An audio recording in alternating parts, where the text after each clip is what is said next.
ইমানের পথে অবিচল থেকে আমার মরণ যেন হয়।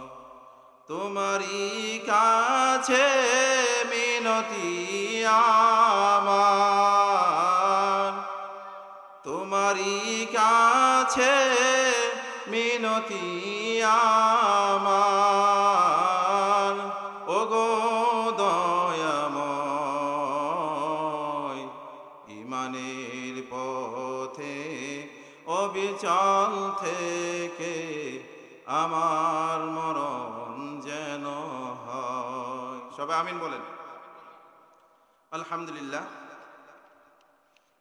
আজকে গুজিয়াখাই মধ্যপাড়া ইমাম শিকদার বংশের মাহমুদ রাজা মিয়ার বাড়ির যুবক বৃন্দের উদ্যোগে আয়োজিত ইসলামী মহাসম্মেলনের বর্তমান অধিবেশনে অত্যন্ত শ্রদ্ধাভাজন সভাপতি দিগর উলামায়ে হযরত, আমার সম্মুখপানে বসা মুরব্বী বাবারা ও যুবক ভাইয়েরা, পর্দার অন্তরালে আমার অত্যন্ত শ্রদ্ধেয় মা ও বোনেরা, আজকে মাহফিল হয়ে আজকের এই মাহফিলের আয়োজন করতে পেরে আমরা খুশি না বেজার? খুশি থাকলে একটু আওয়াজ দিয়ে বলেন, খুশি না বেজার? দুনিয়াতে এমন কোনো লোক পাওয়া যাবে না যে লোক বলবে আমি জান্নাতে যেতে চাই না, আমি জাহান্নামে যেতে চাই। এমন কোন লোক পাওয়া যাবে? সবাই বলে জান্নাতে যাব, জান্নাতে যাব। সবাই জান্নাতের কান্ডারি, জান্নাতে যেতে সবাই আগ্রহী।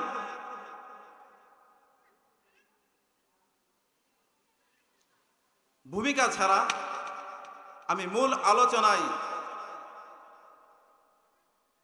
যেতে যাচ্ছি, যেহেতু সময় অল্প। অতি সংক্ষিপ্ত সময়ে আপনাদের সম্মুখে আমি কিছু কথা, কোরআন ও হাদিসের আলোকে কিছু কথা বলার চেষ্টা করব। ওমা তাওফীকি ইল্লা বিল্লাহ। সম্মানিত হাজিরিন, সকলেই জান্নাতে যেতে ইচ্ছুক, জাহান্নামে কেউ যেতে ইচ্ছুক না, সবাই জান্নাতে যাবে। জান্নাতে যেতে হলে জান্নাতের আমল করতে হবে নি? জান্নাতে যেতে হলে জান্নাতের আমল করতে হবে। জান্নাতে যেতে হলে ঈমান আনতে হবে, ঈমানের পাশাপাশি নেক আমল করতে হবে। ঈমান আনার পরে ঈমানি পরীক্ষা দিতে হবে। পাক্কাপাক্কি যদি ঈমানদার হতে পারি, আল্লাহ তাআলা আমাদেরকে দুনিয়ার সমান, দুনিয়ার মতো 10 দুনিয়ার সমান জান্নাত দান করবেন। সুবহানাল্লাহ। জান্নাতের মধ্যে সবচেয়ে যে গরিব, সে এই দুনিয়ার সমান 10 দুনিয়ার মতো একটা জান্নাতের মালিক হবে। সুবহানাল্লাহ জোরে বলে। পৃথিবীতে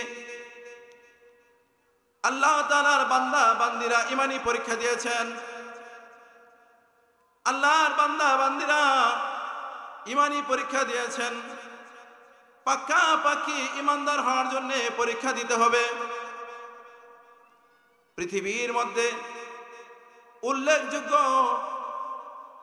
মডেল স্বরূপ আল্লাহ তাআলা 6 জন নারীর নাম ঘোষণা করেছেন। এর মধ্যে 1 নম্বর হলো বিবি হাজেরা, যিনি হযরতে ইসমাঈল আলাইহিস সালাতু ওয়াস সালামের মা। 2 নম্বর হযরতে আসিয়া, ফেরাউনের স্ত্রী আসিয়া। 3 নম্বর হযরত ঈসা আলাইহিস সালাতু ওয়াস সালামের মা, হযরত মরিয়ম আলাইহিস সালাতু ওয়াস সালাম। 4 নম্বর আম্মা জান খাদিজাতুল কুবরা রাদিয়াল্লাহু তাআলা আনহা। 5 নম্বর আম্মা জান আয়েশা সিদ্দিকা রাদিয়াল্লাহু তাআলা আনহা। 6 নম্বর হযরত হাসান হুসাইনের মা, হযরত আলী রাদিয়াল্লাহু তাআলা আনহুর সহধর্মিণী, নবীজির কলিজার টুকরা হযরত ফাতেমা রাদিয়াল্লাহু তাআলা আনহা। সবগুলো এই 6 জনের জীবনী এই সংক্ষিপ্ত সময়ে বলা সম্ভব নয়। কাজেই আপনাদের সম্মুখে একজন নারীর আমি জীবনী তুলে ধরছি। উনি ঈমানে কিভাবে পরীক্ষা দিয়েছেন। ফেরাউনের স্ত্রী হযরতে আসিয়া, নাম শুনছেন না? মাশাআল্লাহ। ফেরাউনের স্ত্রী হযরতে আসিয়া, তিনিও একজন মুমিন ছিলেন, তিনিও পাক্কাপাক্কি পরীক্ষা দিয়েছেন। পাকাপাকি পরীক্ষা দিয়ে একজন পাকাপাকি ইমানদার হয়েছেন, পরীক্ষায় জয়লাভ করেছেন, সফল কাম হয়েছেন। ফেরাউন সে মিশরের খোদা দাবি করে বসলো, এটা আমরা সকলেই জানি। ফেরাউন নিজেকে খোদা দাবি করেছে, আনা রাব্বুকুমুল আ'লা। ফেরাউন যখন খোদা দাবি করলো, তখন মিশরের অনেকেই তার প্রতি বিশ্বাস আনলো। নাউজুবিল্লাহ বলেন। হযরতে আসিয়া উনি ঘরের ভিতরে, কামরার ভিতরে এক মাবুদের ইবাদত বন্দী করে। সুবহানাল্লাহ বলেন। এক মাবুদের বন্দী করে। এই সংবাদ মুসা আলাইহিস ফেরাউনের মন্ত্রী পরিষদ জানতে পারে। জানতে পারার পরে ফেরাউন মন্ত্রী পরিষদের বলল, হে ফেরাউন, আপনি মিশরের খোদা দাবি করেছেন, মিশরের জনগণ আপনাকে খোদা হিসেবে মানতেছে, কিন্তু দুঃখ এবং আফসোসের বিষয় আপনার ঘরে আপনার স্ত্রী আপনাকে খোদা মানে না। এই কথা যদি মিশরবাসী জানতে পারে, তাহলে আপনাকে খোদা মানবে তো দূরের কথা, বরং এটারও লজ্জার কারণ হয়ে দাঁড়াবে। ঠিক না ঠিক? আপনি খোদা দাবি করছেন, মিশরের সবাই অনেকে খোদা মানতেছে, কিন্তু আপনার ঘরে আপনার স্ত্রী সে তো আপনাকে খোদা মানে না। এই কথা যদি মিশরের মানুষে জানে, মিশরবাসী জানে, তাহলে আপনার বলো যে খোদা মানবে তো পরের কথা, আরো আপনার কি হবে, বদনাম হবে, আপনার লজ্জার কারণ হবে যে নিজে খোদা দাবি করছে, নিজের পরিবারেই তাকে খোদা মানে না। ঠিক না ঠিক? ভাইয়েরা আমার, এই কথা শোনার পরে হযরত আসিয়া রাদিয়াল্লাহু তাআলা, হযরত আসিয়া আর কাছে ফেরাউন গেল। ফেরাউনকে বুঝায়, হে আসিয়া, পাগলামি করলে চলবে না, অবুঝপানা করলে চলবে না। আমি মিশরের খোদা, আমি যদি মিশরের খোদা হই, তুমি আসিয়া হবা মিশরের ছোট খোদা। নাউজুবিল্লাহ বলেন। হে আসিয়া, আমি যদি মিশরের রাজা হই, তুমি হবা মিশরের রানী। আমার সিংহাসনে, রাজ দরবারে আমার জন্য যেমন একটা সিংহাসন থাকবে, তোমার জন্য একটা সিংহাসন থাকবে। রাজ পোশাকে রাজ দরবারে তুমি আছো, সুখে শান্তিতে আছো। এখনো সময় আছে, আমি ফেরাউনকে খোদা মেনে নাও, মুসা এবং হারুনের খোদাকে পরিত্যাগ করো। নাউজুবিল্লাহ। ফেরাউন বুঝাইতেছে, স্ত্রীর বুঝাইতেছে, দেখো আমার ঘরে খাও, আমার ঘরে পড়ো, আমার ঘরে বসবাস করতেছ, আমার খায়া আমার ঘরে পয়রা আমার নিমক হারামি করবা, এটা কিভাবে হতে পারে?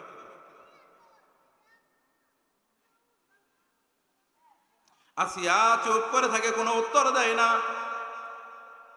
ফেরাউন মনে করতেছে আসিয়া মনে হয় আমার কথা বুঝছে, আমার কথা মনে হয় আসিয়ার বুঝে আসছে, এই জন্য কিছু বলতেছে না।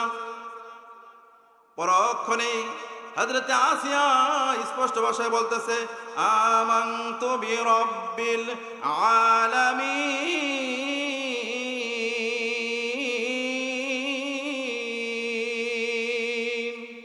আমি বিশ্ব পালনকর্তার উপর ঈমান এনেছি। ফেরাউন মনে করছে আসিয়া তো আমার উপরে ঈমান আনছে, কারণ আমি হইলাম বড় খোদা। নাউজুবিল্লাহ জোরে বলেন। আমি হইলাম বড় খোদা। তারপরে স্পষ্ট ভাষায় হযরত আসিয়া বলেন, না না না ফেরাউন, আমি তোমার উপর ঈমান আনি নাই, আমি ঈমান এনেছি রব্বি মুসা ওয়া হারুন। আমানতু বিরাব্বিল আলামিন,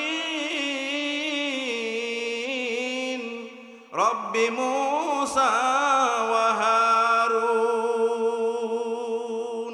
আমি বিশ্ব পালনকর্তার উপর ঈমান এনেছি, যিনি হযরত মুসা এবং হযরত হারুন আলাইহিস সালাতু ওয়াস সালামের প্রভু। সুবহানাল্লাহ জোরে বলেন।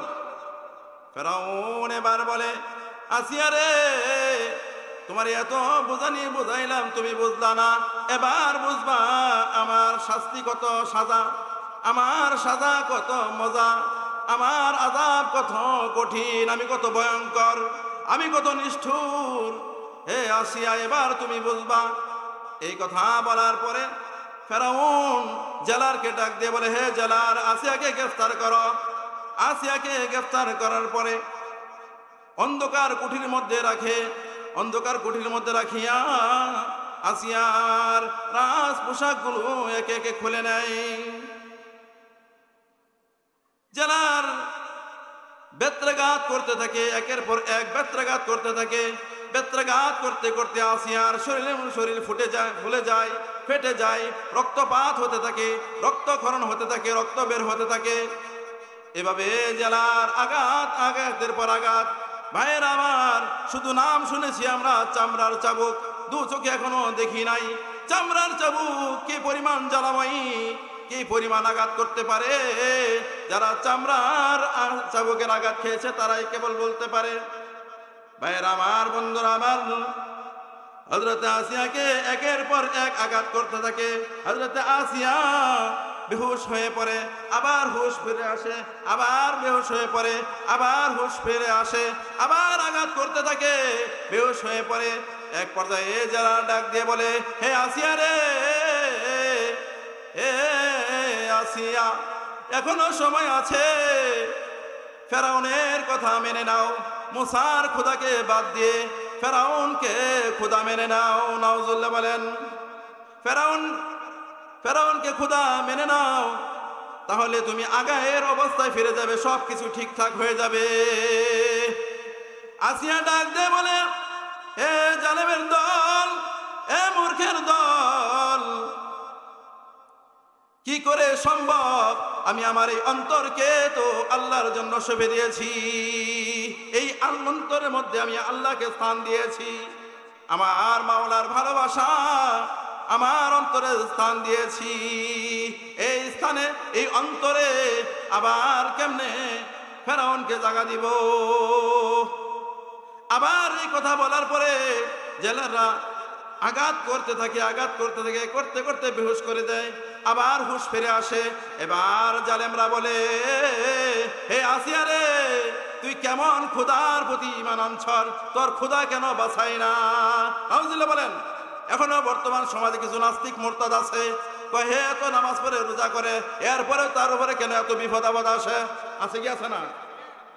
এবার আসিয়া ডাক দেয় বলে, এ জালেম, দুনিয়ার বাজারে সাধারণ একটা ডেকছি কিনে, মাটির পাতিল কিনে, মাটির হাড়ি কিনে 10 টাকা 20 টাকা মাত্র দাম। এরপরেও এই পাতিলটারে টুকা দিয়ে দেখে ঠিক আছে না নষ্ট, কথা ঠিক না ঠিক? আঘাত করে দেখে, যদি টন টন আওয়াজ করে তাহলে এটা কিনে নেয়, আর যদি ডব ডব আওয়াজ করে তাহলে বলে এটা নষ্ট, ফাইটটা গেছে, এটা নেওয়া যাবে না। এ জালেমের দল, যে ইমানের বিনিময়ে আল্লাহ তাআলা এ দুনিয়ার সমান 10 দুনিয়ার সমান আল্লাহ তাআলা জান্নাত দান করবেন, ওই আল্লাহ তাআলা কি তোমার আমার ঈমান পরীক্ষা করবেন না? এ জালেমের দল, আমি মাওলার কাছে পরীক্ষা দিতেছি, পরীক্ষায় যদি উত্তীর্ণ হতে পারি আমার মতো সফল কাম আর কেউ হবে না। সুবহানাল্লাহ। হযরত আসিয়া জোর গলায় বলে দিলেন, আমি এক মাবুদের উপর ঈমান এনেছি, ওই মাবুদকে আমার অন্তরে জায়গা দিয়েছি। সুবহানাল্লাহ। আমানতু বিরাব্বিল আলামিন রব্বি মূসা ওয়া হারুন। জেলার গিয়া ফেরাউনকে বলল, এই যে কষ্ট দিলাম, এত বেত্রাঘাত করলাম, তারপরে তো আসিয়া ঈমান ছাড়তে রাজি না। এবার ফেরাউন আরো রেগে গেল, রেগে গিয়ে বলতে লাগলো, এ জেলার জল্লাদকে ডাক দাও, আসিয়ার শিরচ্ছেদ করে দেওয়া হবে। জল্লাদকে ডাকা হলো, জল্লাদ ছুরি নিয়ে আসলো। ছুরি নিয়ে আসার পরে জল্লাদ হুকুমের অপেক্ষায় আছে, ফেরাউন হুকুম করবে আর আসিয়ার কল্লা শরীর থেকে আলাদা করে দিবে। এমন সময় ফেরাউন ডাক দিয়ে বলে, হে জল্লাদ, আসিয়াকে যদি এক কোপে এক আঘাতে শরীর থেকে মাথা আলাদা করে ফেলো তাহলে তো আসিয়ার কষ্ট কম হবে। আমি চাই আসিয়া আরো বেশি কষ্ট করুক। নাউজুবিল্লাহ, জোরে বলেন। আসিয়া আরো কষ্ট করুক। এত সহজেই কোরআন গেলে তো শেষ হয়ে যায়। কি করার? যাও যাও, আসিয়াকে বেত্রাঘাত করার কারণে তার শরীর যে ফেটে গেছে, চামড়া যে উঠে গেছে, চামড়া ফুলে গেছে, চামড়া ফেটে গেছে, রক্তপাত হচ্ছে, ওই চামড়াগুলো ভালো করে চিমটি দিয়ে ধরে টান দিয়ে তুলো। নাউজুবিল্লাহ। জীবিত মুরগির চামড়া খসালে কি পরিমাণ কষ্ট হতে পারে, জীবিত বকরির চামড়া খসালে কি পরিমাণ কষ্ট হতে পারে। ভাইরা আমার, বন্ধুরা আমার, আসিয়া তখনও জীবিত, তার শরীর থেকে চামড়া চিমটি দিয়ে উঠানোর কথা বলতেছে, কত কষ্ট। এবার হযরতে আসিয়া চিন্তা করতেছে, কেমন নিষ্ঠুর স্বামী, দীর্ঘদিন পর্যন্ত ঘর সংসার করলাম, আজকে আমার উপর এত নির্যাতন, এত জুলুম, এত অত্যাচার। আসমানের দিকে তাকিয়ে বলে, মাবুদ, এই অন্তরে তোমাকে জায়গা দিয়েছি, ফেরাউন আমাকে যন্ত্রণা দিচ্ছে, কষ্ট দিচ্ছে, মাবুদ গো, আমি তো পরীক্ষা দিতে রাজি আছি, আমাকে আরো কত পরীক্ষা দিতে হবে? রব্বুল আলামিন, ওগো মাবুদ, আমাকে আর কত পরীক্ষা দিতে হবে? মাবুদ গো, আমাকে তো তুমি একটা জীবন দিয়েছ, যদি আমাকে তিনটি জীবন দিতা, তিনবার আমি তোমার জন্যে, তোমার কালিমার জন্যে, তোমার সেই রাজামন্দির জন্যে আমি শহীদ হয়ে যেতাম। সুবহানাল্লাহ।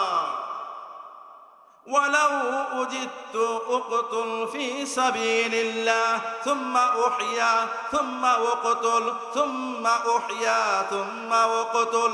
মাবুদ গো, একবার কেন দিনের জন্য, ইমানের জন্য বারবার শহীদ হতে রাজি আছি, তবু ইমান ছাড়তে রাজি নয়। সুবহানাল্লাহ। আমার আল্লাহ এবার ডাক দিয়ে বলেন, হে জিবরাইল, যাও যাও, আমার বান্দির সান্ত্বনা দরকার, আমার বান্দির সান্ত্বনার ব্যবস্থা করো। যাও যাও, আমি আসিয়াকে সৃষ্টি করার পূর্বে, এমনকি পৃথিবীকে সৃষ্টি করার পূর্বে, পৃথিবীকে সৃষ্টি করার 50,000 বছর পূর্বে আমি আসিয়ার জন্য যে বালাখানা রিজার্ভ করে রেখেছি, ওই বালাখানাটা আমার বান্দিকে দেখায় দাও। সুবহানাল্লাহ। হযরত জিবরাইল সাথে সাথে আগমন, এসে হযরতে আসিয়ার দুনিয়ার চক্ষুর পর্দাকে সরাই দিয়া, 7 আসমান 7 জমিনের পর্দাকে সরাই দিয়া বালাখানাটা সামনে তুলে ধরছে, আর বলতেছে, আসিয়া রে, ও আসিয়া, তোর জন্য এই বালাখানা তৈরি, আয় আয়, তোকে স্বাগতম, তোকে স্বাগতম। সুবহানাল্লাহ। কিতাবে লেখে, ওই জল্লাদ শরীরে চিমটি দেওয়ার আগে আগেই হযরতে আসিয়া জীবন প্রদীপ নিভে যায়, প্রাণ বায়ু উড়ে যায়, সরাসরি চিল্লিনে চলে যায়। সুবহানাল্লাহ। আমার ভাইরা, আমার বোনেরা, ইমান কিন্তু কচু পাতার পানির মতো নয় যে হালকা বাতাসে পড়ে যাবে, নড়ে যাবে। এই জন্য ভাইরা আমার, বন্ধুরা আমার, যদি জান্নাত পেতে চাই তাহলে আমাদের ইমানি পরীক্ষা দিতে হবে। ইন্নাল্লাযীনা আমানু ওয়া আমিলুস সালিহাতি কানাত লাহুম জান্নাতুল ফিরদাউসি নুজুলা। আল্লাহ তাআলা অপর আয়াতে বলেন, আল্লাযীনা আমানু ওয়া কানু ইয়াত্তাকুন লাহুমুল বুশরা ফিল হায়াতিদ দুনিয়া ওয়া ফিল আখিরাহ। সুবহানাল্লাহ বলেন। যারা ঈমানের উপর অটল থাকবে তাদের মৃত্যুর সময় রহমতের ফেরেশতারা নাজিল করবে। সুবহানাল্লাহ। ইন্নাল্লাযীনা ক্বালু রাব্বুনাল্লাহ, নিশ্চয় যারা বলে আমাদের রব আল্লাহ। আমাদের রব কে? জোরে বলেন, আমাদের রব কে? আল্লাহ তাআলা বলেন ইন্নাল্লাযীনা ক্বালু রাব্বুনাল্লাহ, নিশ্চয় যারা বলে আমাদের রব আল্লাহ।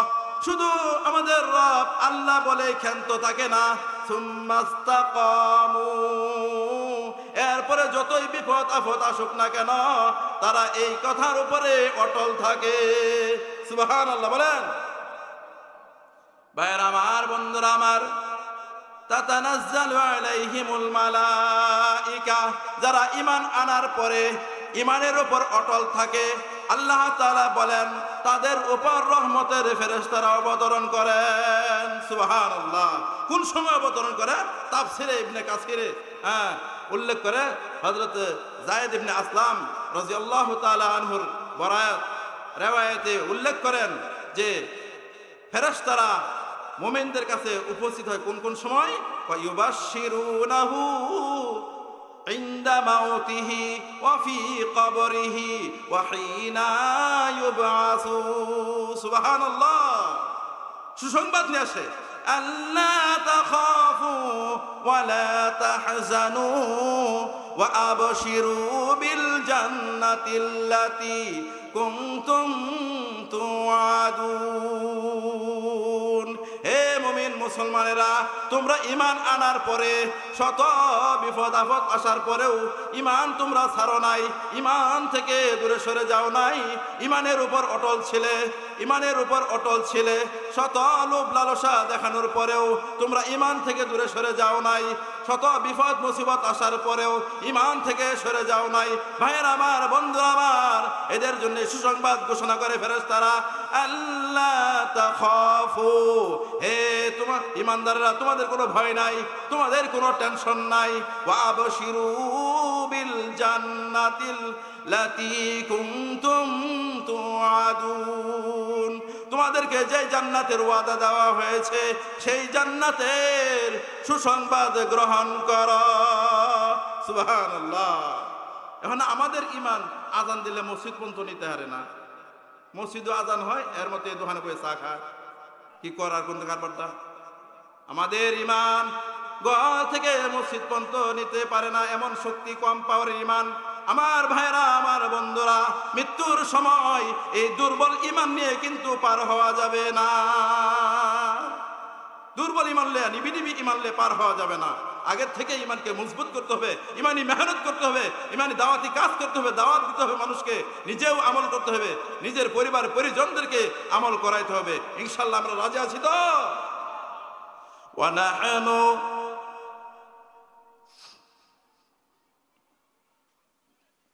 আবশিরু বিল জান্নাতিল্লাতী কুনতুম তুআদুন ওয়া নাহনু আউলিয়াউকুম ফিল হায়াতিদ দুনিয়া ওয়া ফিল আখিরাহ ওয়া লাকুম ফীহা মা তাশতাহি আনফুসুকুম ওয়া লাকুম ফীহা মা তাদউন। দুনিয়ার নারীর পিছনে পয়রা নামাজ কাজা করে দিতেছ, দুনিয়ার ব্যবসার পিছনে পয়রা নামাজ কাজা করে দিতেছ, দুনিয়ার কাম কাজের পিছনে পয়রা রমজান শরীফের রোজা ছেড়ে দিতেছ, দুনিয়ার পিছনে পয়রা পর্দা ছেড়ে দিতেছ, দুনিয়ার পিছনে পয়রা সুদ ঘুষ তমিজ করতেছ না। আল্লাহ তাআলা বলেন, এই সাধারণ দুনিয়া, এই দুনিয়ার দাম আমার কাছে কোনো কিছুই না, মশা মাছির পাখার সমতুল্য দাম আমার কাছে নাই। এই দুনিয়ার পিছনে পয়রা তোমরা সব ধ্বংস করে দিতেছ, অথচ আখিরাত, পরকাল, জান্নাত এগুলো হলো এমন একটা জিনিস যেখানে তোমরা যা চাবা তাই পাবা। সুবহানাল্লাহ। তোমাদের মনে যা চাবো তাই তোমরা সেখানে পাবা, তোমরা যা দাবি করবা তাই পাবা। আল্লাহু আকবার। আল্লাহ তাআলা আমাদেরকে ঈমানের উপর অটল থাকার তৌফিক দান করুক। সকলে আমিন বলেন। সম্মানিত হাজিরিন, সময় অতি সংক্ষিপ্ত, এই জন্য আমি আর আলোচনা দীর্ঘত করলাম না। আল্লাহ তাআলা আমাদের সকলকে যে কথাগুলো বললাম এগুলোর উপর প্রথমে আমাকে, এরপর আপনাদেরকে আমল করার তৌফিক দান করুন। ওয়া মা আলাইনা ইল্লাল বালাগ।